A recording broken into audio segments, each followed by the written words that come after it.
Abra sua Bíblia. Quem precisa de ajuda, está entre Gênesis e Apocalipse, o livro de Amós.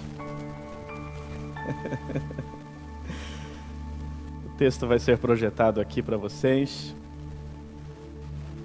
Capítulo 7, versos de número 7 ao 9.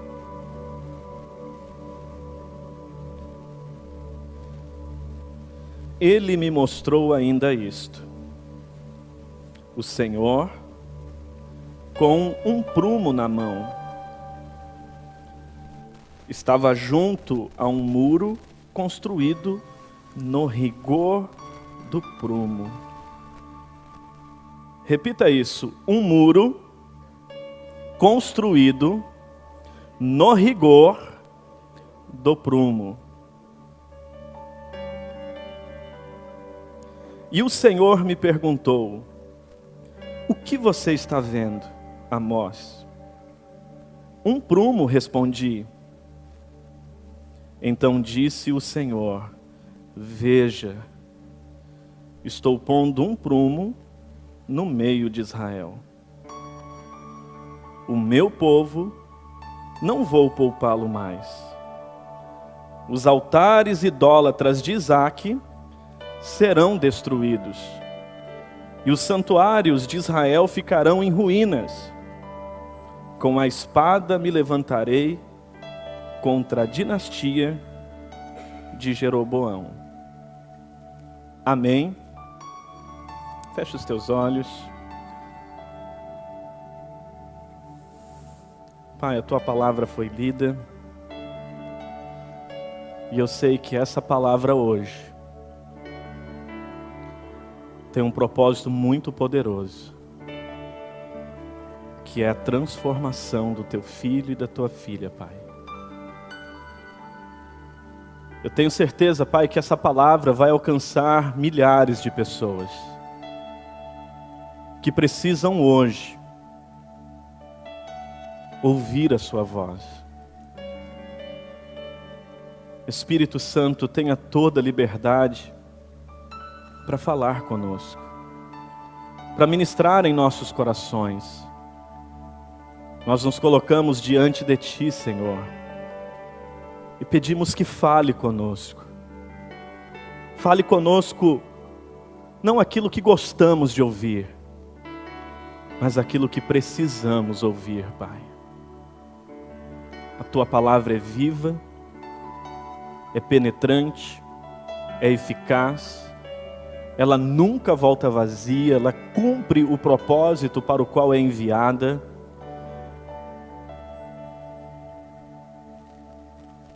Opera, Senhor, em cada coração, para a honra e glória do Teu nome. Eu assim oro, em nome de Jesus. Amém. Amém. Amém, meus irmãos. Posso ouvir um amém? O tema de hoje é Eu no prumo de Deus. Você pode repetir isso? Eu no prumo de Deus. Antes de aprofundar nessa mensagem, eu quero reconhecer algo aqui junto com vocês. Todos nós temos dificuldade em sermos completamente vulneráveis.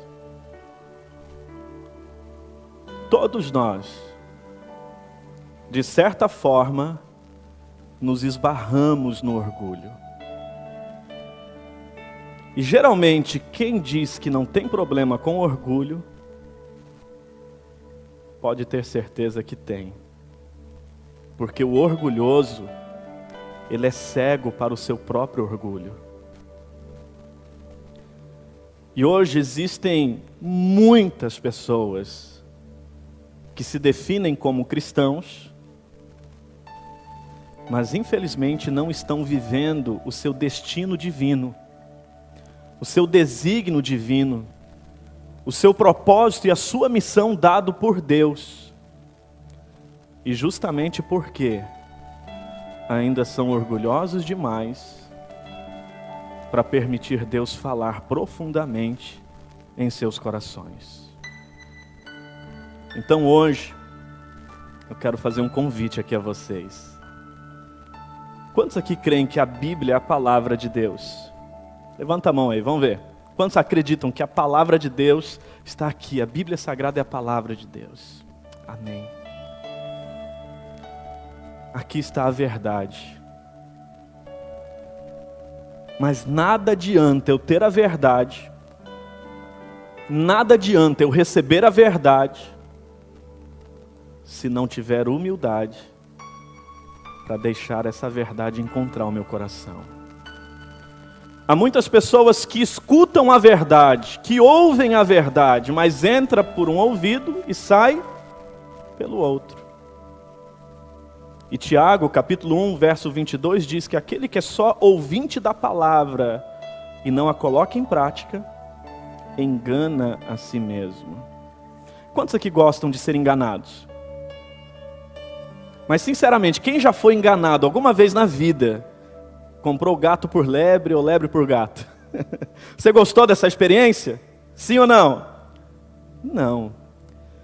Mas todas as vezes que você recebe a palavra de Deus e não a coloca em prática, essa própria palavra está dizendo que você está enganando a si mesmo. E tudo isso por quê? Recebi a verdade, mas não recebi com humildade. Então repita isso após mim nesse momento. Meu coração está aberto para receber a verdade com humildade. Amém? Podemos seguir? Então vamos seguir. O texto de hoje, Deus dá uma visão ao profeta Amós. E nessa visão, Amós vê um prumo e um muro construído no rigor desse prumo. Quantos aqui conhecem esse instrumento de trabalho? Quem aqui conhece? Ótimo. É um instrumento importantíssimo para quem trabalha com obras. Para nivelar, para alinhar. Um piso, uma parede, não está retinha por acaso. Para estar realmente nivelado, teve que entrar no rigor do prumo. E essa é a visão que Deus está dando ao profeta Amós. E por que Deus dá essa visão ao profeta? Estes eram os dias do reinado, tanto de Jeroboão, rei de Israel, como também de Uzias, rei de Judá. Nessa época, os reinados estavam divididos entre sul e norte. E ambos estavam vivendo prosperidade. Ambos estavam vivendo um grande poder político. Ambos estavam desfrutando de um grande poder militar. Estavam vivenciando prosperidade. Só que à medida que eles iam crescendo financeiramente, crescendo na fama, no status, tanto eles como a nação ia se perdendo e se distanciando de Deus, se envolvendo com idolatrias, esfriando-se na vida e comunhão com Deus, e provocando um completo distanciamento do Senhor. E à medida que esta nação ia se distanciando do Senhor, repita isso, essa nação ia perdendo a sua identidade. E aí Deus levanta o profeta Amós, traz a visão do prumo, e ele diz: estou eu colocando um prumo na nação de Israel. E esse prumo não era para denunciar meramente o pecado e o erro, mas era para promover um alinhamento sobre a vida daquele povo. E hoje, eu tenho absoluta certeza que essa é a vontade de Deus para cada um de nós. Você crê nisso? Acredite no que eu vou te dizer.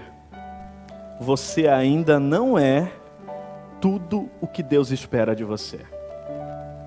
E não importa se você é muito bonito, não importa se você estudou muito, se você é PhD, não importa se você já seja um bom homem ou uma boa mulher. Eu afirmo que você ainda não é tudo o que Deus espera de você. E por que eu digo isso? Porque todos nós fomos predestinados para sermos imagem e semelhança de Jesus. E sinceramente, alguém aqui ousa dizer que já é 100% imagem e semelhança de Jesus? Acredito que não. Mas nós temos uma esperança, que um dia seremos. Seremos ou não seremos? Filipenses capítulo 1, verso 6 diz que aquele que começou a boa obra em nós é fiel para completá-la. Então repita isso: Deus está esculpindo em mim a beleza de seu Filho Jesus. E a ferramenta que Deus está usando para esculpir, ou uma delas, é esse prumo. Então, em primeiro lugar, o que o prumo de Deus está revelando sobre a sua vida? O que o prumo de Deus está revelando sobre a nossa vida? E eu posso afirmar que pela palavra de Deus, revela que todos nós somos pecadores. Romanos capítulo 3, o verso 23 nos diz que todos pecaram. E todos foram destituídos da glória de Deus. A primeira epístola de João diz que aquele que afirma que não comete pecado é mentiroso, a verdade não está nele. Agora, o que é destituídos da glória de Deus? Na criação, o homem, a mulher foram criados imagem e semelhança de Deus. Mas o pecado maculou essa imagem e semelhança de Deus. Manchou essa imagem e semelhança de Deus no homem. E por isso, foram destituídos da glória de Deus. Esse termo está relacionado à imagem e semelhança de Deus. E por que isso?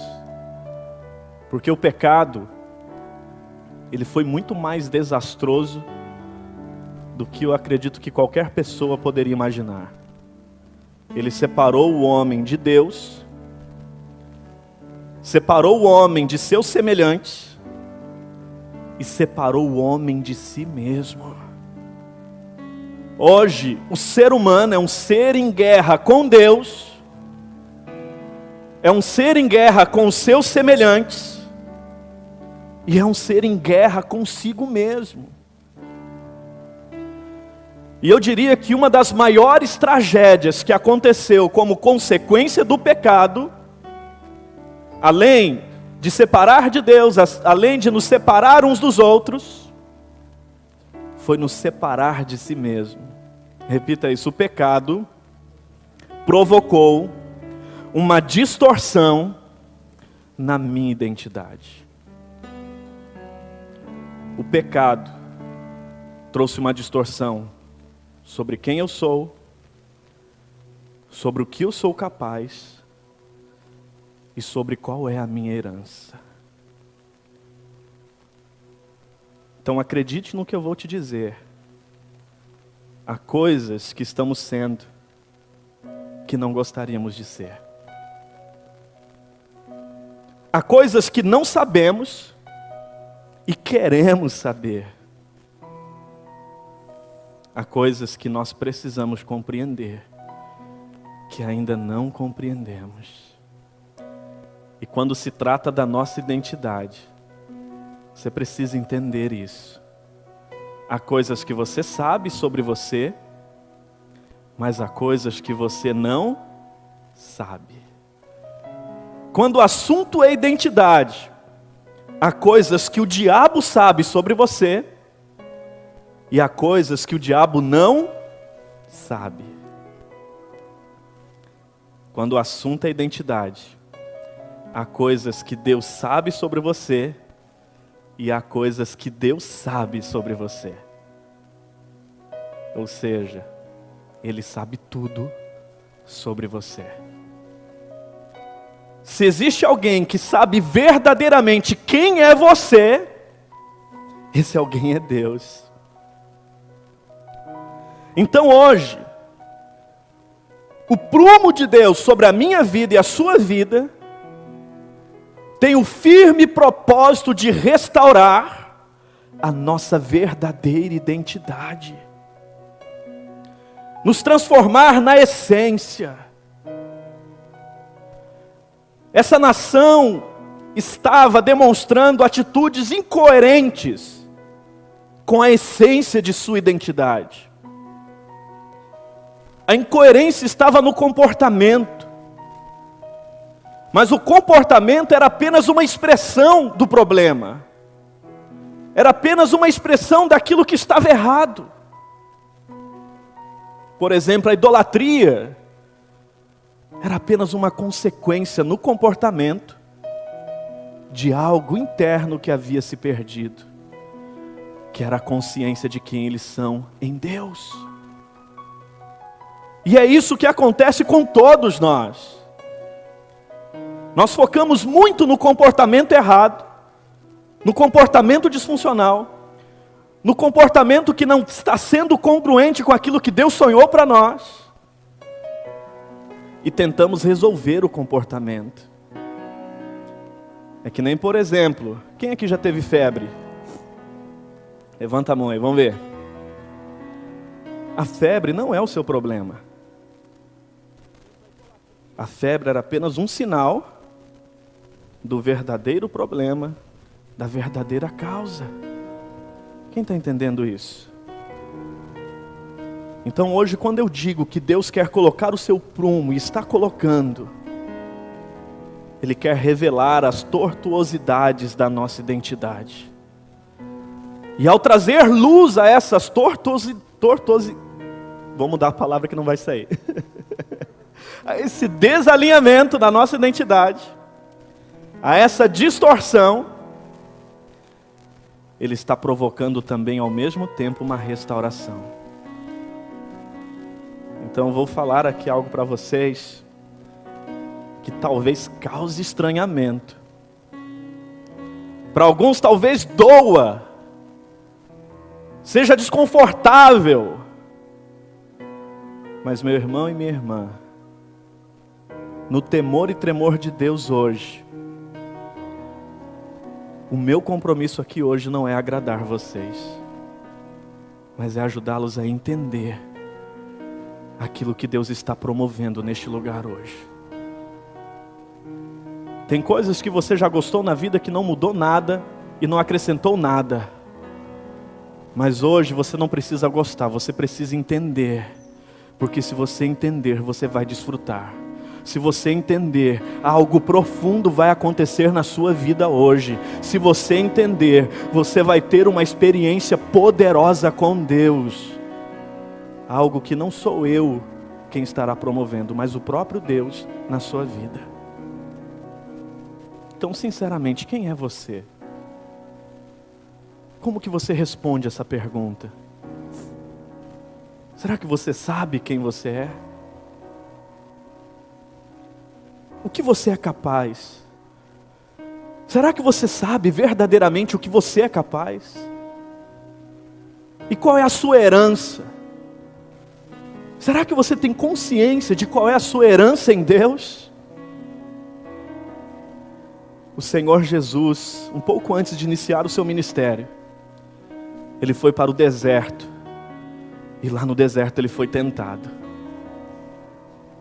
Quem já conhece esse texto?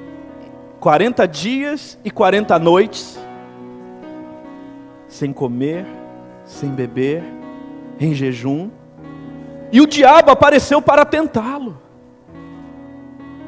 E se você conhece o texto, se você se lembra do texto, depois você pode ler Lucas, capítulo 4, verso 1 ao 12. O diabo tentou Jesus sobre a sua identidade. O diabo tentou Jesus sobre a sua capacidade. E o diabo tentou Jesus sobre a sua herança. E sabe o que é interessante? Quando o diabo disse, olha, se tu és o Filho de Deus, então, transforma essas pedras em pães. Se tu és o Filho, me prova. Transforma essas pedras em pães. Jesus poderia calar a boca do diabo, transformando aquelas pedras em pães? Sim ou não? Podia. Mas ei, olha aqui. Se você já sabe quem você é, você não precisa mais provar isso a ninguém. Você não precisa demonstrar isso a ninguém. Quem vive tentando provar o que é quem ainda verdadeiramente não sabe o que é. Quem se incomoda com o que os outros pensam, com o que os outros falam, com o que os outros julgam, ainda não descobriram quem são de verdade. E aí vivem tentando provar alguma coisa, vivem tentando mostrar alguma coisa, para demonstrar valor em si. Mas sabe o que Jesus disse para o diabo? Satanás, nem só de pão viverá o homem, mas de toda a palavra que sai da boca de Deus. Você consegue entender isso? Quem sabe que é filho, sabe que todo dia tem uma palavra do próprio Deus para alimentar a sua alma, para alimentar o seu espírito, para sustentar você, para dirigir você, para conduzir você. A palavra de Deus é luz para o nosso caminho, é lâmpada para os nossos pés. A palavra de Deus é viva todos os dias para nos alimentar. E o diabo continua, ele é insistente, ele diz, olha, tudo bem, mas a Bíblia diz outra coisa. Se tu és o filho então de Deus, pula aqui desse lugar, porque está escrito que Deus dará ordem aos seus anjos, para que venham te socorrer, e nenhum mal te acontecerá. E Jesus responde, Satanás, também está escrito, não tentarás ao Senhor teu Deus. Perceba o quanto que o diabo está tentando Jesus na sua identidade, o quanto que o diabo está tentando Jesus na sua capacidade. Ele está tentando invalidar quem Jesus é, ele está tentando invalidar o que Jesus é capaz. Mas ei, se você sabe quem você é, essa certeza ninguém rouba de você. E já já você vai entender o porquê disso. E o diabo não desiste. A Bíblia diz que o diabo começa a mostrar muitas glórias deste mundo. E ele diz, então tá, olha todas essas glórias, olha tudo isso, tudo te darei, se você se prostrar e me adorar. Mas Jesus, creio que com uma voz firme e poderosa diz, Satanás, está escrito que só ao Senhor adorarás e somente a Ele prestarás culto. E a Bíblia diz que nesse momento o diabo saiu de sua presença. Mas preste atenção, quando o diabo diz tudo te darei, ele está tentando Jesus a tirar os olhos de sua verdadeira herança. O diabo não pode dar nada a ninguém, ele não é dono de nada. A sua herança está em um único lugar. E eu quero te apresentar. Pega a sua Bíblia, abra por gentileza. Romanos capítulo 8. Abre por favor.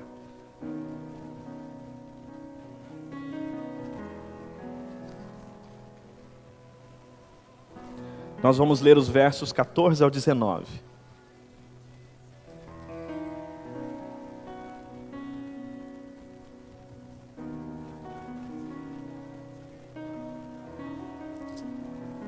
Quem encontrou, diga amém.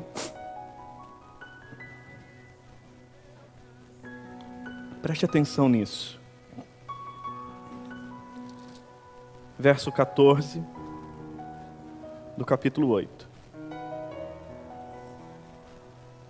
Porque todos os que são guiados pelo Espírito de Deus, são o quê? São filhos de Deus.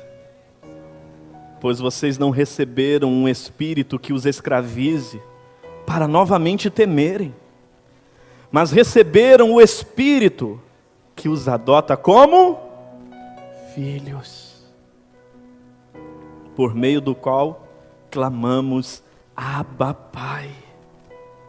O próprio Espírito testemunha ao nosso Espírito, que somos o quê? Filhos de Deus. Se somos filhos, então somos também herdeiros, herdeiros de Deus e co-herdeiros com Cristo. E se de fato participamos dos seus sofrimentos, para que também participemos da sua glória. Considero que os nossos sofrimentos atuais não podem ser comparados com a glória em que nos há de ser revelada. E agora olha o verso 19. A natureza criada aguarda com grande expectativa que os filhos de Deus sejam revelados. Filhos de Deus não são criados, filhos de Deus são revelados. Você é um filho de Deus, talvez você ainda não saiba, ou talvez saiba, mas ainda não sinta-se verdadeiramente um filho de Deus. Como que eu sei que eu sou um filho de Deus? Pelo próprio Espírito Santo de Deus. É Ele que testifica no meu espírito quem eu sou. E quando eu entendo dessa forma, não há nada que me faça duvidar sobre a minha identidade. Não há nada que seja capaz de fazer eu duvidar do que eu sou realmente capaz de realizar. Não há nada que seja capaz de desviar os meus olhos daquilo que verdadeiramente é a minha herança.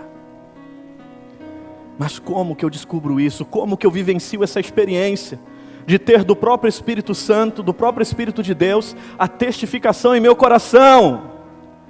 Filho, filha, se você quer saber verdadeiramente a sua identidade, se você quer saber verdadeiramente a sua capacidade, se você quer saber verdadeiramente a sua herança, se você quer saber quem você é, a resposta não está na sua volta ao passado.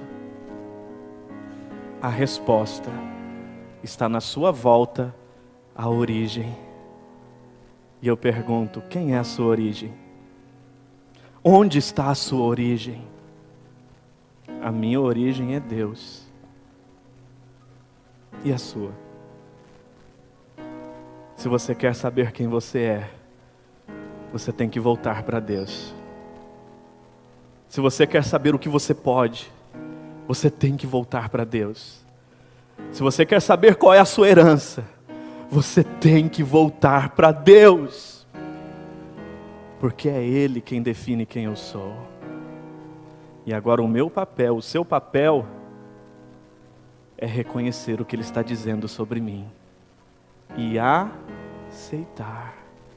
Então preste atenção no que eu vou te dizer. Você não é o que as pessoas dizem que você é. Você não é o que as pessoas pensam que você é. Você não é o que as suas experiências traumáticas dizem que você é. Você é o que a palavra de Deus diz que você é. Você pode o que a palavra de Deus diz que você pode. E você merece, você tem como herança o que a palavra de Deus diz que você tem. Então há muitas pessoas que dizem ser tais coisas, que não tem nada a ver com a sua identidade. Há pessoas que se definem com uma identidade de gênero. Há pessoas que se definem com uma função profissional. Há pessoas que se definem por aquilo que conquistaram, por aquilo que têm. Mas ei, com toda a autoridade que Deus me permite nesse momento pela palavra dEle, eu afirmo, você é um príncipe de Deus. Você é uma princesa de Deus. Você é filho e filha de Deus. E você precisa aceitar isso. E quando você aceita, o próprio Espírito de Deus testifica no seu coração. E coisas poderosas acontecem na sua vida. Coisas extraordinárias acontecem na sua existência. Uma mudança de dentro para fora começa a acontecer. Repita isso, é de dentro para fora que tudo se transforma. Não adianta eu dizer para você o que você tem que mudar. Não adianta eu dizer para você o que você tem que ser diferente. Eu não sou capaz de convencer você a nada. Mas aquilo que o Espírito Santo de Deus testifica no íntimo do seu espírito, muda, transforma. E é isso que o mundo não entende. Como que pode? Era desse jeito, fazia isso, fazia aquilo, e agora está dizendo que é isso? Sim, porque quando eu volto para Deus, eu volto para a minha origem. Eu quero voltar para Deus. Como que eu faço isso, Renato? Jesus disse: eu sou o caminho, a verdade e a vida. E ninguém vem ao Pai senão por mim.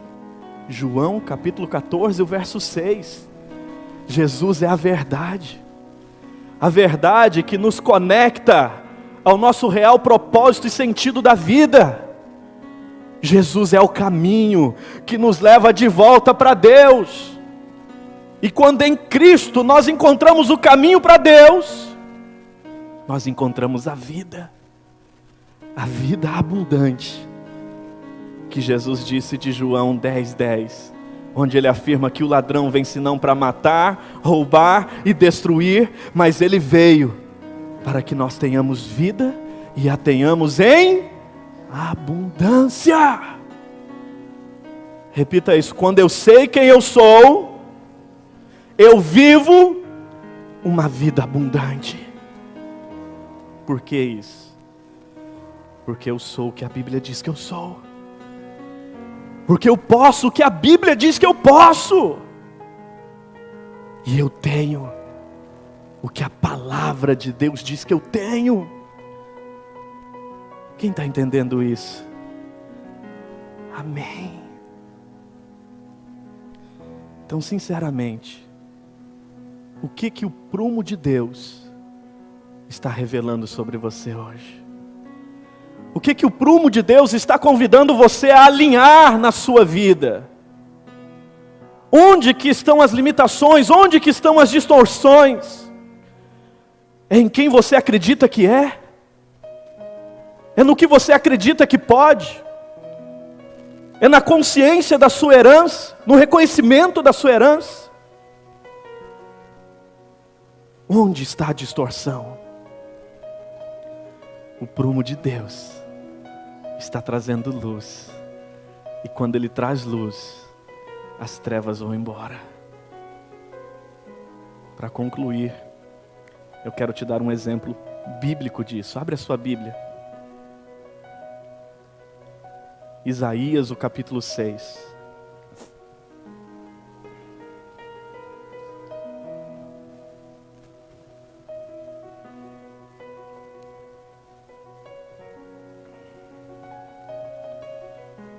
Isaías, capítulo 6.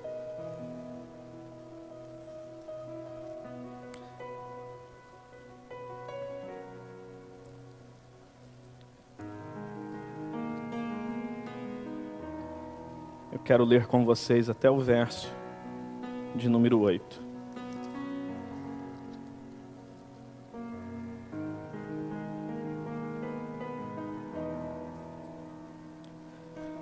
Quem encontrou, diga amém. Olha o que diz. No ano em que o rei Uzias morreu, eu vi o Senhor assentado num trono alto e exaltado, e a aba de suas vestes enchiam o templo. Acima dele estavam serafins, cada um deles tinha 6 asas, com 2 cobriam o rosto, com 2 cobriam os pés, e com 2 voavam, e proclamavam uns aos outros: Santo, Santo, Santo é o Senhor dos exércitos, a terra inteira está cheia da sua glória. Ao som das suas vozes, os batentes das portas tremeram, e o templo ficou cheio de fumaça. Então gritei: ai de mim, estou perdido, pois sou um homem de lábios impuros, e vivo no meio de um povo de lábios impuros. Os meus olhos viram o Rei, o Senhor dos exércitos. Logo um dos serafins voou até mim, trazendo uma brasa viva do altar, que tirara com uma tenaz.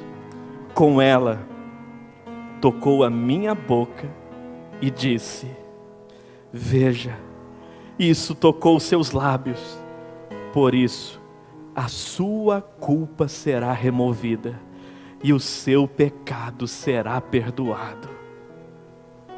Então ouvi a voz do Senhor conclamando: quem enviarei? Quem irá por nós? E eu respondi: eis-me aqui, envia-me. Amém.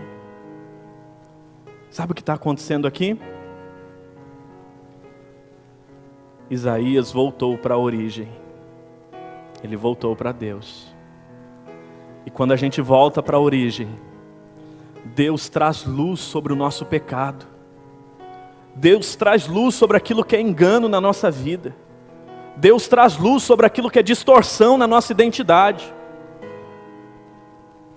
Isaías viu o rei. E quando ele viu, ele gritou: ai de mim. Ai de mim, porque sou um homem de lábios impuros. Os meus lábios não falam a verdade. E eu habito no meio de um povo também de impuros lábios. O meu contágio social, os relacionamentos que eu tenho também são com pessoas de lábios impuros. Ai de mim. Mas a palavra de Deus diz que o Senhor toca os lábios de Isaías. E quando Ele toca, Ele cura. Quando Ele toca, transforma. E a Bíblia diz que a culpa foi removida, o pecado foi perdoado. E o Senhor disse: e agora, quem enviarei, quem há de ir por nós? E naquele exato momento, nasce um profeta. Naquele exato momento, um homem de lábios impuros, se revela um profeta nas mãos de Deus. Deus restaura a identidade dele. Deus traz fora o seu verdadeiro desígnio, o seu verdadeiro propósito. E é isso que eu estou tentando ajudar você a entender. Há um lugar em Deus, e somente nele, que você vai saber quem você é. Há um lugar em Deus, que você vai saber o que você pode, o que você é capaz. E assim como o profeta Isaías, você vai viver o seu propósito. Você vai viver a sua missão. E aqui tem uma coisa que você precisa entender. Repita isso: propósito de vida, eu não escolho. Você não escolhe o seu propósito. Você apenas descobre. porque quem dá um propósito à nossa existência é aquele que nos criou. Então, se eu não decido o meu propósito, a minha parte é descobrir e decidir o nível da minha obediência. E é aqui que o prumo de Deus está diante de nós hoje para nos ajudar. É aqui que o prumo de Deus está nivelando. E Ele não veio com esse prumo para revelar as tortuosidades das nossas vidas, para nos massacrar, para nos machucar, para nos expulsar de sua presença. Não. Deus tem o firme propósito de alinhar quem você é à razão da sua existência. Coloca a mão no seu coração.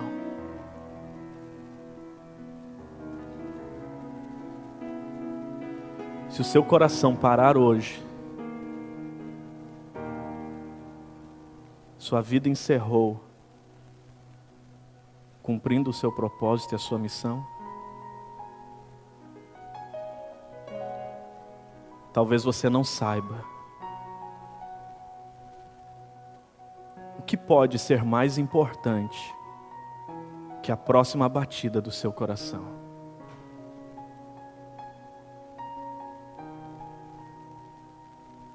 Seu coração começou com apenas uma batida